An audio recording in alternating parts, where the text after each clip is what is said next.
नमस्कार मेरे प्रिय विद्यार्थियों, मैं श्याम यादव आपके साथ बात कर रहा हूं डाइस को लेकर के। और डाइस को आज और आगे बढ़ाएंगे। आप लोग मन लगा करके पढ़ाई करते रहिए और हमारे वीडियो को शेयर करें। बहुत ही अच्छा काम कर रहे हैं आप लोग, मेरा सपोर्ट करिए, मैं आपका पूरा सपोर्ट कर रहा हूं। चलिए, तो बच्चों हम लोग बात कर रहे थे डाइस को लेकर के।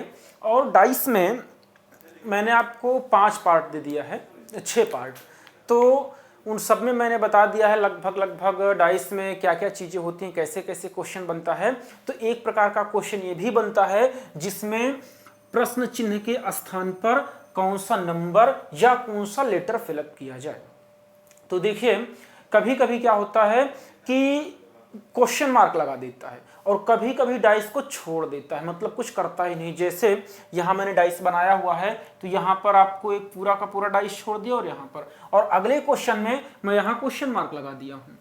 तो देखिएगा, जरा ध्यान दीजिएगा, जब डाइस छोड़ दिया जाता है मतलब कि ब्लैंक, इसमें कुछ भी क्वेश्चन मार्क और ना ही कोई लेटर लिखा जाता है, तो घबराने की कोई जरूरत नहीं है। एक्चुअल में डाइस का क्वेश्चन ये नहीं होता है। किसका? डाइस का नहीं होता है, ये बेस्ड ऑन कोडिंग डिकोडिंग होता है। लेकिन इसका जो फॉर्मेट होता है वो डाइस के फॉर्मेट में होता है, इसलिए मैं यहाँ पर इसको बता दे रहा हूँ। चलिए देखिए, यहाँ पर लिखा हुआ है HCE, फिर लिखा हुआ GHK, फिर लिखा हुआ IMN।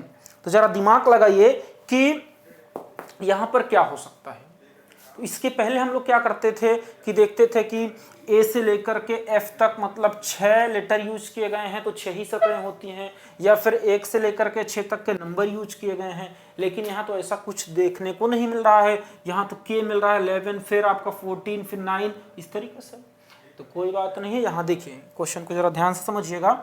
ये लिखा हुआ है E, फिर ये लिखा हुआ है G, फिर ये लिखा हुआ है I, मतलब इसकी प्लेस वैल्यू 5 होती है।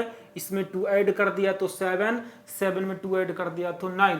तो बच्चों अगले में क्या हो सकता है, फिर जब यहाँ 2 ऐड किया, यहाँ 2, तो यहाँ भी 2 ऐड कर देगा। जब 2 ऐड कर देगा तो कितना, 9 2 11, 11 का मतलब होता है K, मतलब अगले वाले डाइस में क्या हो गया है K।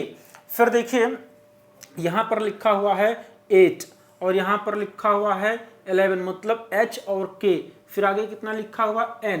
तो देखिए यहाँ पर 8 3 11, 3 बढ़ाया, फिर यहाँ पर 11 और कितना 3 बढ़ा दिए, 11 3 14। फिर आगे भी हम क्या करेंगे, 3 बढ़ा लेंगे। जब आगे 3 बढ़ा लेंगे तो ये कितना हो जाएगा, 14 3 17, 17 का मतलब क्या होगा, Q होगा। फिर देखिए, यहाँ पर लिखा हुआ C और यहाँ पर लिखा हुआ H, मतलब ये 3 लिखा हुआ है और यहाँ पर कितना 8, 5 प्लस कर दिया गया। यहाँ पर H लिखा हुआ है, यहाँ पर कितना लिखा हुआ है 13, तो 8 में 5 जोड़ दिया गया। फिर यहाँ पर M लिखा हुआ है 13 और फिर यहाँ पर आप 5 ऐड कर देंगे तो 13 और 5 कितना हो जाएगा, 18, मतलब R हो जाएगा। तो बच्चों ये डाइस आपका कंप्लीट हो गया। तो आप देख रहे हैं कि इस टाइप के क्वेश्चंस में डाइस का कोई रूल नहीं लग रहा है। डाइस के रूल का मतलब कि जैसे उसमें होता था कि 1 सरफेस कॉमन, 2 सरफेस कॉमन, या फिर ओपन डाइस करके, ऐसा कोई रूल नहीं होगा। ये कोडिंग डिकोडिंग का क्वेश्चन है। यहाँ ये फॉर्मेट बन गया है डाइस का, इसलिए डाइस में इसकी चर्चा हो रही है। चलिए, तो यहाँ देखिए क्वेश्चन नंबर 2। आप लोग कमेंट करने का प्रयास करिए, बहुत सिंपल क्वेश्चन है, कोशिश करिए, जल्दी करें। चलिए देखते हैं। देखिए यहाँ पर ये लिखा हुआ है 3, यहाँ पर लिखा हुआ है 5, तो इसमें 2 ऐड कर दिया गया। कितना, 3 2 5, फिर 5 2 7। यहाँ देखिए लिखा हुआ है 6, 6 2 8, फिर 8 2 10, यहाँ 9 9 2 11, फिर 11 और 2 कितना 13। इतनी तो बात हमको समझ में आ गई है कि 2 2 बढ़ रहा है, यहाँ भी 2 2 बढ़ा, यहाँ भी और यहाँ भी। लेकिन यहाँ हम स्टार्ट किससे करें कि उसमें 2 2 बढ़ा दें। तो देखिए किससे स्टार्ट करना है। ये लिखा हुआ 3, तो मतलब C, तो इसमें कितना ऐड कर दिया 3, तो 3 और 3 कितना हो गया 6। फिर F की प्लेस वैल्यू 6 होती है, इसमें आपने 3 ऐड कर दिया तो 6 3 9 हो गया। कहने का मतलब कि 3 और 3 ऐड कर रहा है, तो आप भी 3 ऐड कर दो। तो इसमें अगर आप 9 में 3 ऐड कर देंगे तो कितना, 9 और 3 12, 12 का मतलब हो जाएगा L। क्लियर। अब जब L कंफर्म हो गया, अब 2 2 बढ़ा दीजिए, 12 2 14, 14 2 16, ये आपका आंसर होगा। तो बच्चों उम्मीद करते हैं कि ये बात समझ में आई होगी। अब देखिए, अगर क्वेश्चन मार्क लग जाता है तब क्या करते हैं। क्या, जब क्वेश्चन मार्क लग जाता है तब क्या करते हैं। तो कुछ करने की कोई जरूरत नहीं है, एकदम सिंपल सी बात होती है। आपको ओपन डाइस में पढ़ा दिया हूं, लगभग चौथा या पांचवा पार्ट है ओपन डाइस का। उसमें जो पहला वाला कंडीशन थी, यानी पहला केस था, उसी के अकॉर्डिंग डाइस को ओपन कर देना है। क्या करना है, पहले वाले केस के अकॉर्डिंग डाइस को ओपन कर देना है। तो ये पहले वाले केस के अकॉर्डिंग डाइस ओपन है।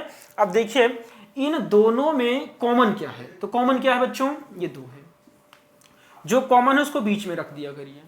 ठीक, जब बीच में रख दिए तो यहां पर हो गया 2। अब क्लॉकवाइज मूव करो, 2 1 3 2 1 3, फिर 2 ऑलरेडी यहां पर रखा हुआ है, 2 4 5 2 4 5, कौन सा नंबर गायब हो रहा है, 6, तो ये 6 हो गया। इतनी बात समझ में आ गई। एक बार फिर से आपको बताया गया कि सबसे पहले आप डाइस को क्या करोगे, ओपन कर लोगे। ओपन करने के बाद यहां पर चाहे आपके 4 पासे दिए गए हो या फिर 3 पासे या फिर 2 पासे, किसी भी 2 पासे को उठा लीजिए, उसमें 1 सरफेस कॉमन ढूंढ लीजिए। जैसे यहां पर 2 कॉमन मिल गया, तो जो कॉमन मिलता है उसको हम यहां पर रखें बीच में। इस बात को विशेष करके ध्यान रखिएगा कि यहां रखोगे तो क्वेश्चन गलत होगा। यहां पर आप रखोगे, फिर यहीं से क्लॉकवाइज मूव करोगे, 2 1 3, तो 2 1 3 ये हो गया आपका। ठीक है, उसके तुरंत बाद क्या करोगे, अगले वाले पासे में आप पहुंच जाओगे। अगले पासे में देखो कॉमन क्या था, 2, तो 2 तो बच्चों रखा हुआ है ऑलरेडी, कोई बात तो नहीं है। फिर क्लॉकवाइज मूव करेंगे वहीं से, तो 2 4 5 2 4 5, इतना हो गया।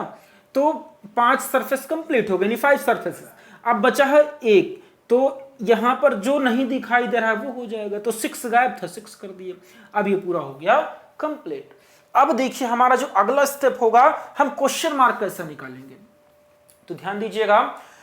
अब उसमें आपको यह देखना है कि किस प्लेस से क्लॉकवाइज डायरेक्शन में मूव करें कि क्वेश्चन मार्क जो ये है तीसरे प्लेस पर आ जाए। क्या बताया गया कि ऐसा एक नंबर या ऐसा एक लेटर पकड़ लीजिए जहां से घड़ी की दिशा में घूमने पर क्वेश्चन मार्क तीसरे स्थान पर आ रहा हो। तो देखिए अगर हम 6 को लॉक करते हैं तो यहां से घड़ी की दिशा में घूमने पर क्वेश्चन मार्क तीसरे स्थान पर आ रहा है। तो 6 को यहां भी पकड़िए, 6 यहां हो गया। अब 6 के बाद यहां कितना आ रहा था, 4, तो 6 के बाद यहां भी 4। अब 4 के बाद यहां पर जो आएगा वही क्वेश्चन मार्क के स्थान पर लिखा जाएगा। तो 4 के बाद यहां पर क्या आ रहा है आपका, 3 आ रहा है। तो आंसर आपका कितना होगा, 3 होगा। बहुत सारे बच्चों के दिमाग में ये चल रहा होगा कि ऐसे जाना चाहिए था, ऐसे 2 आएगा, नहीं 2 नहीं आएगा। क्यों, क्योंकि ये क्लॉकवाइज ही मूव करना है। तो आपको बताया गया था कि ये जो 3 है ये यहां भी है, यहां भी है, यहां भी है। ये जो 5 है ये भी हर जगह है। ये 3 लगी हुई सतह है और ये 5 लगी हुई सतह है। तो ये जब क्लॉकवाइज डायरेक्शन में मूव करेंगे तो सबसे पहले 6 के बाद 4, 4 के बाद 3। अगर ये यहां 2 कर देंगे तो ये दोनों अपोजिट डायरेक्शन हो जाएंगे, जो कि एक साथ नहीं देखे जा सकते हैं। और देखिए यहां से क्लॉकवाइज मूव करने के कई रास्ते हैं, एक इधर भी जा सकते हैं, एक इधर भी जा सकते हैं, एक इधर भी जा सकते हैं, इधर भी जा सकते हैं। लेकिन हम ऐसे क्यों गए, ऐसे इसलिए गए क्योंकि 6 के बाद यहाँ 4 है, तो 6 के बाद यहाँ हमको 4 ही आना चाहिए। क्या आना चाहिए, 4 ही आना चाहिए। तो हमारा आंसर कितना आएगा, 3।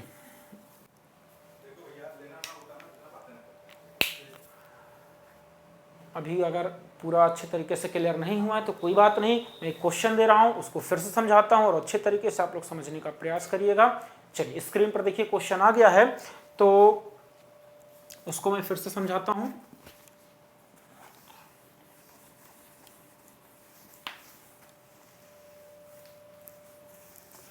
आप लोग क्वेश्चन को करें, जिन बच्चों को समझ में आ गया है, जिनको नहीं आया है मैं समझाने का प्रयास कर रहा हूं दूसरा क्वेश्चन लेकर के।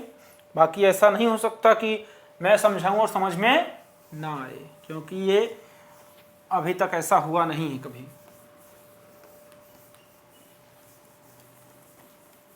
चलिए देखिए आपका जो क्वेश्चन है वो 3 पासे दिए गए हैं, तो मैं भी 3 पासे बना लेता हूं।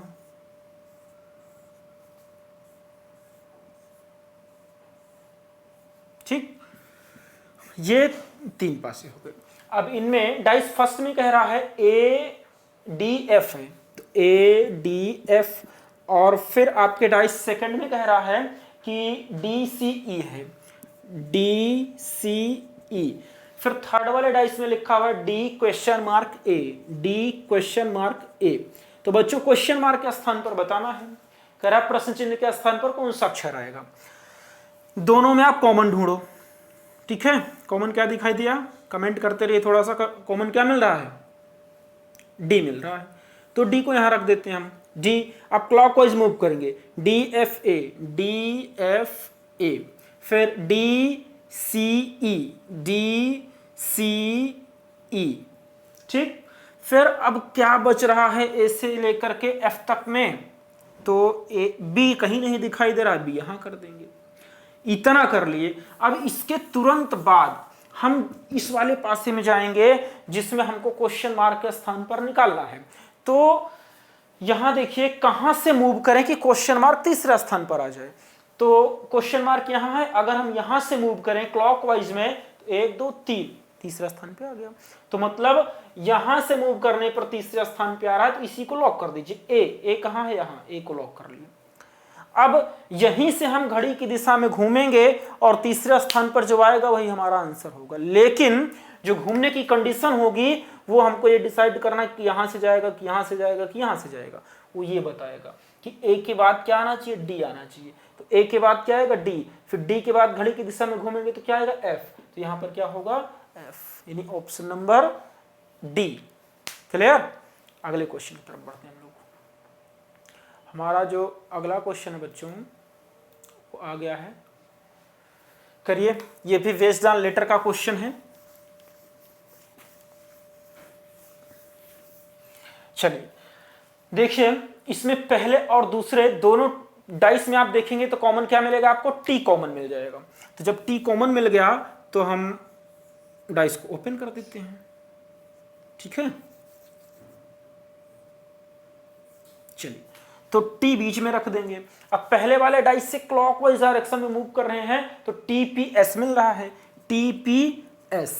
अब दूसरे वाले में चले जाते हैं तो टीयूआर मिल रहा है, टीयूआर मिल रहा है। एक बच रहा है, वो कौन सा बच रहा है आपका, क्यू बच रहा है। तो ये यहां पर हो गया क्यू। अब देखिए जिस पासे में क्वेश्चन मार्क लगा हुआ है वो पासा ऐसे दिया हुआ है, Q question, you question mark Q, यही है। अब कहां से मूव करें कि तीसरे स्थान पर आ जाए, तो यहां से Q U question mark, Q को लॉक करिए, ये क्यू लॉक हो गया, क्यू यू। अब क्यू यू फिर जो आएगा वही आंसर, क्यू यू, फिर यहां आ रहा है, यहां का मतलब एस, तो एस आपका क्या होगा, आंसर होगा। क्लियर। चलिए और क्वेश्चन लाता हूं।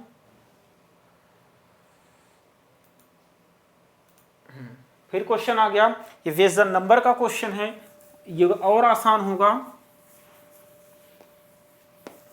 देखिए इसमें कह रहा है कि फर्स्ट और सेकंड दोनों में कॉमन बच्चों क्या दिखाई दिया, 3 दिखाई दे रहा है। तो जब कॉमन आपको 3 दिखाई दे रहा है तो डाइस को आप ओपन कर लेंगे, है ना, ये 3 यहां पर रखेंगे। अब पहले वाले डाइस में क्लॉकवाइज डायरेक्शन में मूव करो, तो 3 2 1, 3 2 1, बात समझ में आ रही है। फिर दूसरे वाले पासे में जाइए, तो उसमें 3 जहां लिखा हो वहीं से घड़ी की दिशा में मूव करिए, तो 3 4 5, 3 4 5, ये घड़ी की दिशा में हो रहा है। अब इसमें क्या नहीं दिखाई दे रहा है, तो 6 नहीं दिखाई दे रहा है। अब देखिए क्वेश्चन मार्क आपका लगा हुआ है,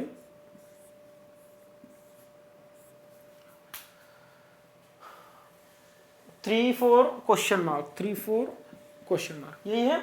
अब आपको बताना है कि कहां से मूव करें कि ये क्वेश्चन मार्क तीसरे स्थान पर आ जाए, तो यहां से करना पड़ेगा, 4 3 क्वेश्चन मार्क। तो यहां ढूंढिए कि 4 कहां है, तो 4 यहां है।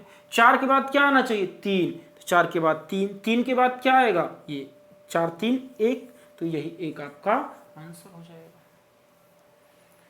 अब उम्मीद करते हैं कि आप लोग पूरे लोग समझ चुके होंगे। अगर आप समझ चुके हैं तो एक बार वीडियो को लाइक करके और शेयर कर दीजिए अपने मित्रों में, और हमको भी लिख दीजिए कि समझ गए, है ना।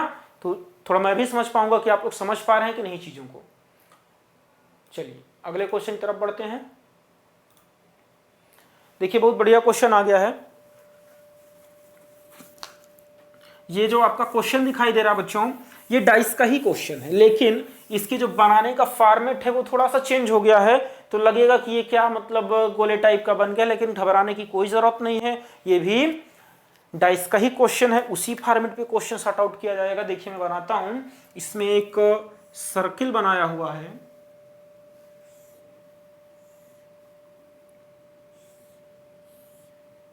यूं,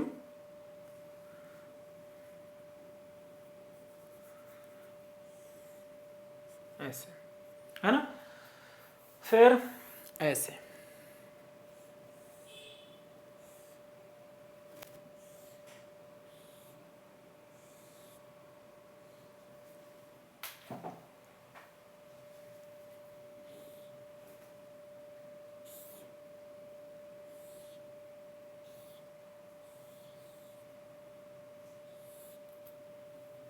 कुछ इस तरीके से बना हुआ है।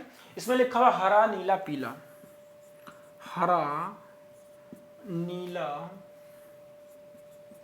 और पीला। फिर थर्ड वाले में लिखा हुआ हरा बैगनी नारंगी, हरा बैगनी नारंगी। और सेकंड वाले में लिखा हुआ है नारंगी लाल क्वेश्चन मार्क, नारंगी लाल और क्वेश्चन मार्क। तो बच्चों आपको ये देखना है कि क्वेश्चन मार्क यहां लगा हुआ है। तो फर्स्ट और थर्ड वाले डाइस से डाइस को हम ओपन कर लेते हैं, ठीक है। ये डाइस को ओपन कर लिया गया। दोनों में कॉमन क्या है, तो हमको हरा कॉमन दिखाई दे रहा है, तो हरे को आप यहां रख देंगे, ठीक है। ये हो गया आपका हरा। फिर हरे के बाद क्या आएगा, पीला, तो ये हो गया पीला। पीले के बाद क्या आएगा, नीला, तो ये हो गया नीला। फिर अगले में जाइए तो हरा, हरा रखा हुआ। हरे के बाद यहां जाएंगे ऐसे, हरा नीला, ये क्या था, नीला, ये नारंगी होगा, हाँ नारंगी है, नारंगी। तो हरा, फिर नारंगी, हरा नारंगी बैगनी, ये बैगनी। अब एक कलर आपका छूट रहा है, तो इनका सहारा ले लीजिए। कौन सा छूट रहा है, रेड। अब आपने डाइस को ओपन कर लिया है। अब देखिए नारंगी लाल, फिर क्वेश्चन मार्क, क्वेश्चन मार्क तीसरे स्थान पर आना चाहिए, ऐसे प्लेस से मूव करो। तो नारंगी से अगर मूव करें, नारंगी लाल और क्वेश्चन मार्क, तो नारंगी यहां कहां, ये नारंगी, फिर लाल, फिर नारंगी लाल के तुरंत बाद क्या मिलने वाला है, बैगनी मिलने वाला है। यहां देखो बच्चों ध्यान से, पहला ये, फिर यहां गया, फिर ऐसे मूव किया, तो ये बैगनी बताया गया कि पूरे में होता है। तो आंसर क्या आएगा, बैगनी। ऑप्शन में कहां है बैगनी, डी में, ऑप्शन नंबर डी। चलिए तो हम लोग फिर आगे क्वेश्चन की तरफ बढ़ते हैं। अगला क्वेश्चन आपका आ गया है, बहुत ही बढ़िया क्वेश्चन है। ये कहां पूछा गया था, यूपीएससी सीसैट में पूछा गया क्वेश्चन है। आप लोग करिए, मैं बता रहा हूं, करिए जल्दी से।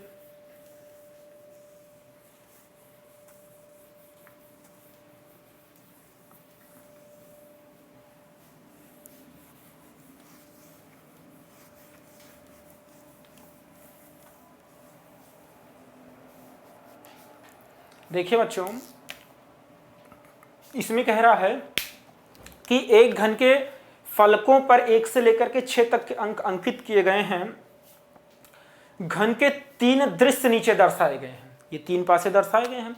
फिर कह रहा है नीचे दिए गए घन क्रमशः ए व बी चिन्हित 2 फलकों पर संभावित अंक क्या हो सकते हैं। तो थोड़ा दिमाग लगाइए। ऊपर 3 पासा दिया हुआ है, फिर नीचे एक पासा दिया, उसमें ए बी लिखा हुआ है और फिर 5 लिखा हुआ है। कह रहा है ए और बी के स्थान पर संभावित अंक क्या हो सकते हैं। तो 5 के अपोजिट क्या ए के स्थान पर हो सकता है, नहीं हो सकता है। क्या बी के स्थान पर हो सकता है, नहीं हो सकता है, क्योंकि ये संलग्न सतहें हैं, अपोजिट सतहें संलग्न कभी नहीं हो सकती हैं। तो ऊपर जो 3 पासे दिए गए हैं उनसे हम अपोजिट निकाल लें पहले। तो देखिए अपोजिट निकालते हैं, लिखा हुआ है, ये पासा बना ही लेता हूं।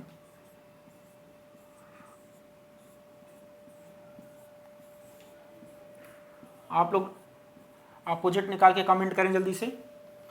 164 1 4 6 3 2 1 321 365 चलिए देखिए इन दोनों में हम कॉमन ढूंढेंगे तो 146 1 कॉमन मिल गया ठीक है तो 1 कॉमन मिल गया तो क्लॉकवाइज मूव कर दो 146 फिर 132 क्लियर इसकी कोई जरूरत ही नहीं है वन सरफेस में घुमा दिए अब कह रहा है 6 के अपोजिट में 2 हो गया 4 के अपोजिट में 3 हो गया और कौन सा नंबर नहीं दिखाई दे रहा है 5 तो 5 के अपोजिट में क्या हो गया 1 हो गया ये अपोजिट हो गए आपके अब यहां देखिए कि एक और पासा बना हुआ है इसमें लिखा हुआ A और B यहां पर लिखा हुआ है 5 क्लियर तो अगर 5 यहां है तो इसके अपोजिट में जो होता है वो यहां कभी नहीं हो सकता है ना तो 5 के अपोजिट क्या होता है 1 होता है मतलब 1 यहां नहीं होगा और 1 यहां भी नहीं होगा क्योंकि ये तो विपरीत है और विपरीत सतहें एक साथ नहीं देखी जा सकती अगर आप 5 देख रहे हैं तो 1 देख ही नहीं सकते हैं अब यहाँ ऑप्शन देखिए जो पहला ऑप्शन लिखा हुआ है वो लिखा हुआ 2 and 3 जो दूसरा ऑप्शन लिखा हुआ है वो कह रहा है कि 1 और 4 जो तीसरा ऑप्शन लिखा हुआ है वो कह रहा है 6 and 1 जो चौथा ऑप्शन लिखा हुआ है वो कह रहा है कि 3 और 1 तो अगर ए बी के स्थान पर 1 और 4 रखेंगे हम तो देखिए 5 के अपोजिट 1 मतलब ये गलत हो गया 6 1 रखेंगे तो 6 1 मतलब ये भी गलत हो गया 3 1 रखेंगे ये भी गलत हो गया तो सही कौन सा हुआ 2 और 3 यानी एक जगह 2 कर देंगे और एक जगह 3 कर देंगे कहीं भी कर देंगे वो 2 पर या नीचे कोई दिक्कत नहीं है तो नहीं ऑप्शन नंबर फर्स्ट ये क्वेश्चन तो हम लोग ऑप्शन से ही बहुत आसानी से और बहुत जल्दी से कर सकते हैं ना चलिए अगले क्वेश्चन की तरफ बढ़ते हैं हम लोग अगला क्वेश्चन हमारा आ गया है ये क्वेश्चन है ये बहुत ही सिंपल क्वेश्चन है आप लोग क्वेश्चन पढ़िए और करिए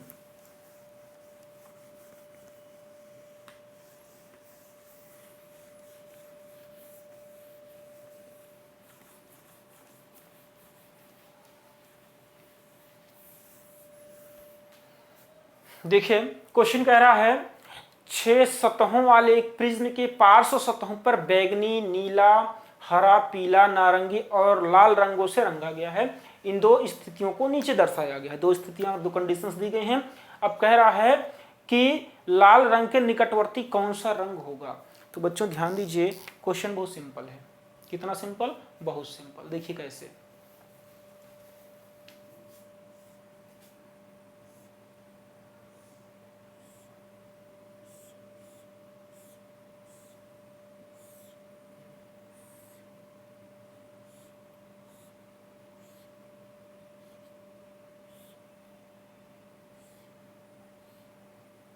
यूं बना हुआ है हाँ तो आप पहला देख पा रहे होंगे तो उसमें लिखा हुआ है VGB ये लिखा हुआ है VG और B है ना फिर दूसरा लिखा हुआ है OYB OY और B ये लिखा हुआ है तो आपको बताना रेड के निकटवर्ती तो पहला वाला हम इसमें फिलअप करते हैं लिखा हुआ है VGB ये 6 सतह हो गई 1 2 3 4 5 6 ये 6 सतह हो गई घबराने की जरूरत नहीं ये भी पासा ही है वो कुछ भी आपको दिख रहा हो पासे के ही रूल पे करना है ठीक है तो यहां रख देता हूं V इस वाली सतह पे हो गया V फिर इस पे रख देता हूं G इस पे रख देता हूं B ये मैं अपने से नहीं रख रहा हूं यहां पर दिया हुआ है लिखा है ना पहले में VGB तो अब इन 3 सतहों को यहां पर रखना होगा चूंकि 3 ही बची हुई है तो B के निकटवर्ती कौन है G यहाँ B के निकटवर्ती क्या है Y तो B के निकटवर्ती G हो गए तो अगला B के निकटवर्ती क्या होगा Y होगा निकटवर्ती मतलब लगी हुई सतह तो B से लगी हुई सतह क्या है Y है तो Y कर देते हैं B से लगी हुई और उधर B से लगी क्या थी G थी ये तीनों पहले मैंने पूरा यहाँ ड्रॉ कर दिया ठीक है फिर B से लगी सतह Y कर दिया अब Y से लगी सतह O यहाँ O कर दिया अब बचा क्या आपके पास R बचा तो R यहाँ कर देते हैं ये R मैं अपने से नहीं बोल रहा हूँ उसमें लिखा हुआ R के अपोजिट R से लगी हुई सतह ही पूछ रहा है तो R से लगी हुई सतह कौन कौन सी है ये है और ये है V और O ऑप्शन देखिए ऑरेंज और वायलेट मतलब बैगनी और नारंगी ऑप्शन नंबर डी ठीक चलिए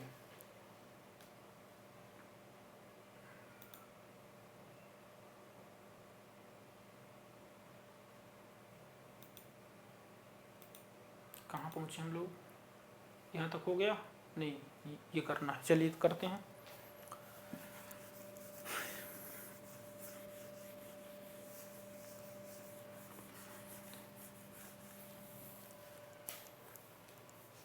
ये तो और आसान क्वेश्चन है, करिए सभी लोग, आप लोग कमेंट करिए। कह रहा है एक आकृति में एक प्रिज्म की 3 स्थितियां दी गई हैं, यदि प्रिज्म थर्ड में रखा जाए तो दिखाई दे रहे अक्षर के दोनों ओर कौन से अक्षर होंगे। कहने का मतलब प्रिज्म थर्ड की बात कर रहा है और उसमें कह रहा है जो अक्षर दिखाई दे रहा है उसके दोनों ओर कौन से अक्षर होंगे, तो उसमें ई दिखाई दे रहा है, ई के दोनों ओर पूछ रहा है। तो कितनी सिंपल सी बात है, पहले में देखिए ऐसा लिखा हुआ है,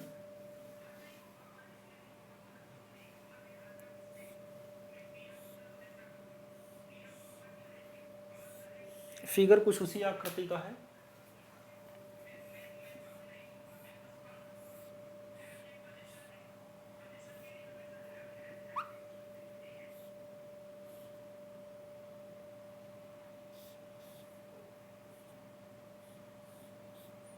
यह है फिगर, क्यों? ठीक है, अब देखिए इसमें कह रहा है पहले में लिखा हुआ ऐसे का आकृति बनी हुई है, उसमें पहले में लिखा हुआ है, ये चीज नहीं है क्या? अच्छा, नीचे दूसरे मॉडल का बना, कोई बात नहीं है। यहां देखिए पहले में लिखा हुआ ए बी सी, ठीक, और दूसरे में लिखा हुआ डी एफ ए, ये लिखा हुआ है। अब आपसे पूछ रहा है ई के निकटवर्ती सतह, तो ध्यान दीजिएगा यहां पर मान लीजिए मैं लिख देता हूं ए बी सी, कहीं भी दर्शा देता हूं ए बी सी, इसको यहां पर लिख दिया, ठीक है, चूंकि 6 सरफेस हैं, 2 2 4 2 6। फिर यहां कह रहा ए एफ डी, तो ए से लगी हुई सतह क्या है? एफ, तो ए से लगी हुई सतह क्या हो जाएगी? एफ। फिर एफ से लगी हुई सतह क्या है? डी, तो ये हो गया डी। बचा क्या? ए से लेकर के ई बच रहा है, तो ई यहां कर देते हैं, ठीक। अब इससे लगी हुई सतह क्या हो गया? डी और सी, मतलब डी और C, option number D, C D, C D. एक बार फिर से समझिएगा मैं क्या बताने का प्रयास कर रहा हूं। ये फिगर नीचे ऐसा नहीं, इसको हटा ही देता हूं। ये तो ये कह रहा है कि ये 6 सतहें हैं, इस टाइप का एक और फिगर बना हुआ आप स्क्रीन पर देख रहे होंगे, 3 फिगर बने हुए हैं। तो इसमें कह रहा है कि अगर इनको यहां पर रखा जाता है, फिर ऐसे एक फिगर और इनको रखा जाता है, तो ई के निकटवर्ती, तो देखिए क्वेश्चन कैसे सॉर्ट आउट करेंगे। एक फिगर बनाए हम इसको, अब इसमें इसको रख देते हैं ए बी सी को, तो ए बी सी ये 3 सतहें हो गई। अब अगले फिगर का इसमें इसको दोनों को ऐड करना है, तो ए एफ डी, तो ए से लगी हुई सतह क्या है? एफ, तो यहां ऑलरेडी ए हो चुका है, इससे लगी हुई एफ कर देंगे, फिर इससे लगी हुई डी कर देंगे। अब बचा क्या? एक सरफेस बच रही है और उधर लेटर क्या बच रहा है? ई, तो डी से लगी हुई सतह, ई से लगी हुई सतह डी और सी, यानी ऑप्शन नंबर सी। क्लियर? चलिए अगले क्वेश्चन की तरफ हम लोग बढ़ जाते हैं।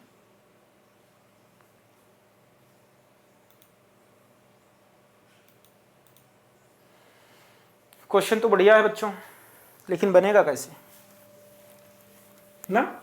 चलिए उसी में समझाता हूं।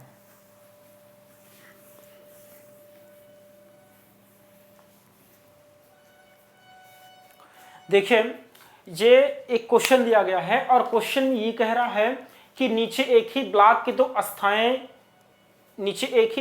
अवस्थाएं दर्शाई गई हैं।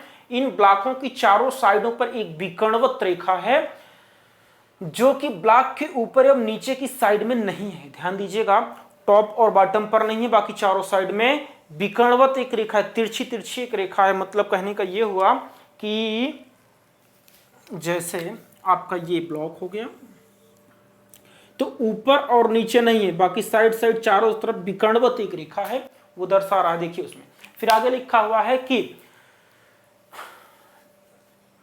जो कि ऊपर और नीचे की साइड में नहीं है। उत्तर आकृति ए बी सी डी में कौन सी आकृति इस आधार पर सही है?